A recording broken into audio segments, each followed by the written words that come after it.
Hi everyone, welcome back to my channel. I am Natalie. Yes, my name is Natalie and the name of my channel is I Am Natalie. Cliche, right? But yes, I just wanted to make it easy because people know my name, Natalie, so I thought that would be easy to find. For those of you who have subscribed, thank you so much. And for those of you who are also watching, thank you so much.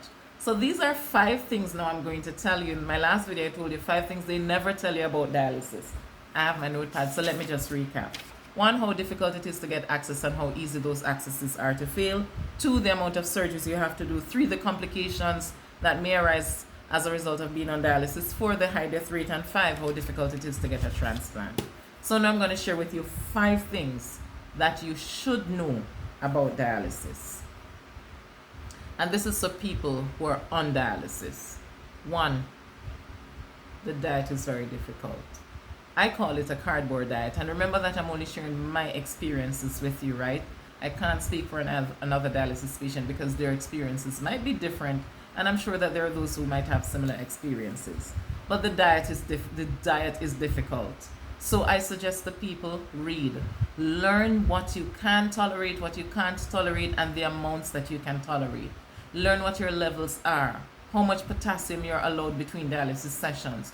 How much phosphorus, how much sodium, because I think those are the 3 main, what can I call them, minerals or electrolytes that they measure during dialysis, because too high sodium can really damage you. Too high potassium can cause bone issues and definitely, and also can contribute to parathyroid disease. And of course, too high potassium can cause heart problems, a heart attack, a stroke, right? So know your diet so that you know what your limitations are. And if you eat something and you find it's just not sitting well with you, leave it alone, even if it is recommended within the diet. But the diet is very restrictive. So that's 1. 2, you cannot survive by just relying on the healthcare system and the healthcare workers. Get up off your ass and start learning about what you're doing and how to deal with it. They in and of themselves, especially the doctors are going to me by textbook.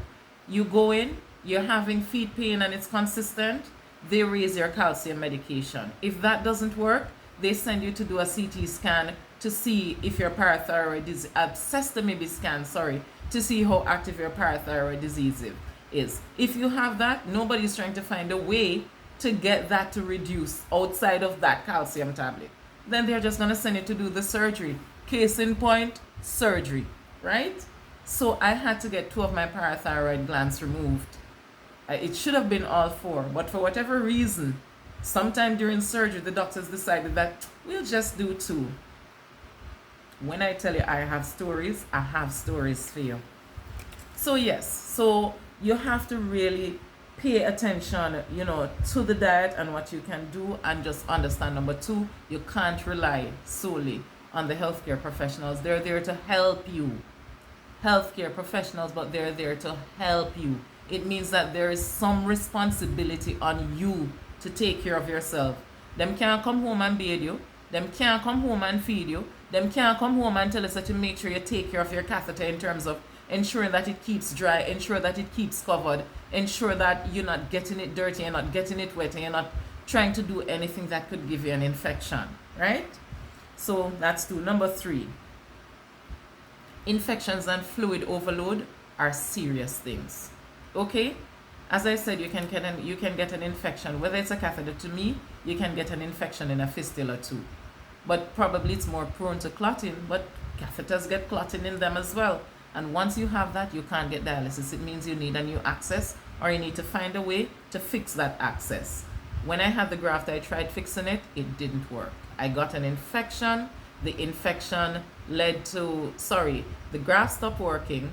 I ended up doing a surgery to try to save the graft. That surgery ended up in infection.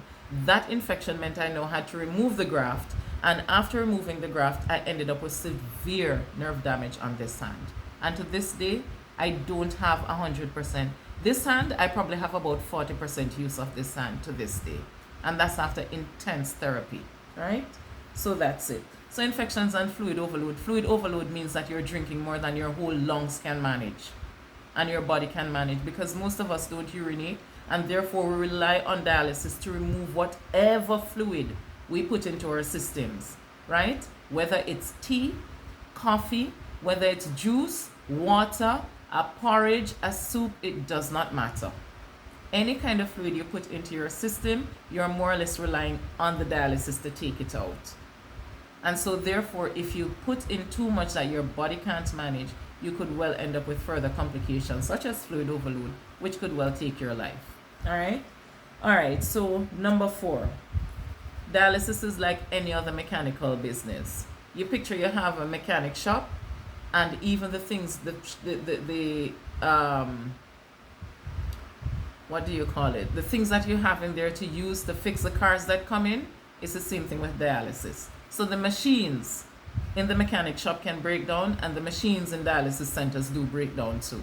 I've experienced that as well.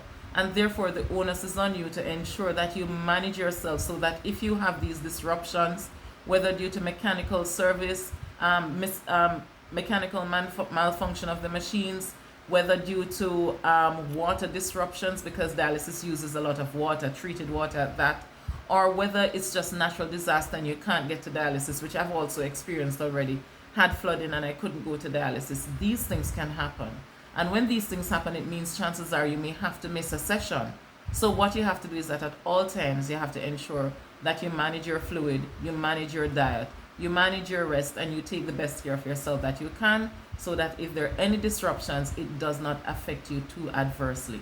There's probably going to be some effect because we really live from dialysis to dialysis session and kind of eat and drink in between that, to satisfy our desires, but manage yourself. And 5, final one, as I said, I think I mentioned this before in my previous video, know your sickness, right? Know your sickness, and therefore know your treatment.